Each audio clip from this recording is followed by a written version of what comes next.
Welcome to my World History Notes, where I'm discussing some things I'm learning about the Cold War, things I've just learning now, and based on things I already knew, and I want to share them with you, not in a polished or professional way, but just so to give you an interest, maybe if you would want to go dig these up and look them into them in more detail.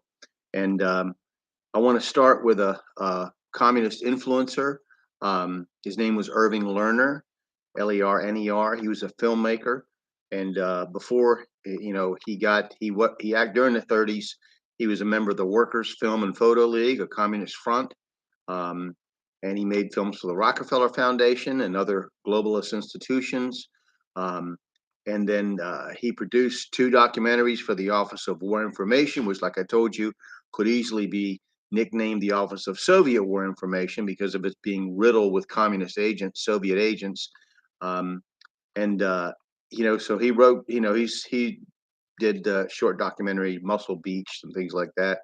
So he has some credentials as a director and editor. He was had directing credits like in the movie Studs Lonigan, and then Spartacus, 1960, and Scorsese's New York, New York. He died during the cutting of New York, New York, and he was uh, as an employee of the Office of War Information during World War II. He was involved in espionage on behalf of the Soviet Military Intelligence (GRU). Um, and we know who his main contacts were. He was caught in 1944 attempting to photograph the cyclotron at the University of California. Um, and so, that's just an example of some things he did.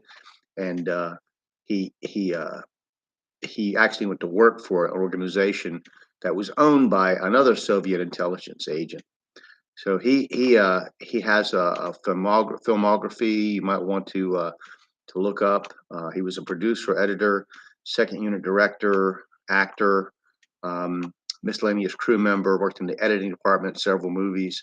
So this guy was a communist who had an influence on the culture, and he basically got away with it. And because we accepted it, America has accepted it, and you know, it's really amazing to me as these people that the facts come out about them. But now let's go to the timeline. No point lamenting that too long. It is what it is, and we are where we are. Where we at? We have to fight communism. It's coming at us from so many different angles. Um, the connection with things like the Church of Scientology, the Process Church, the Children, Charles Manson.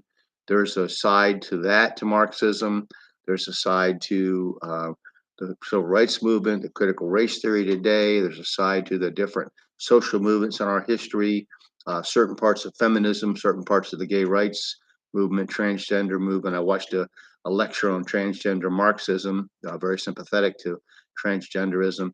So there's a lot of its coming, the collectivism on this country to eliminate individual rights, to eliminate individual worth, to eliminate the standards on which we were founded, which I admit, we failed in a lot of ways. We have a long way to go. America's a work in progress, but communism is not the answer. Okay. So, anyway, on the timeline, July 17th, 1945, the Potsdam Conference began. We've talked about that, where representatives of the Soviet Union, the United Kingdom, and the United States met to discuss how to administer post war Germany. I've talked about this before.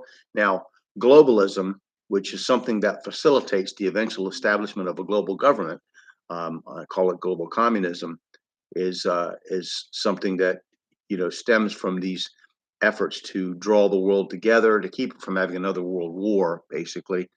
But on July 19th, 1945, the U.S. Senate ratified the Bretton Woods system of monetary management, which would lead to the establishment of the International Monetary Fund and the International Bank for Reconstruction and Development.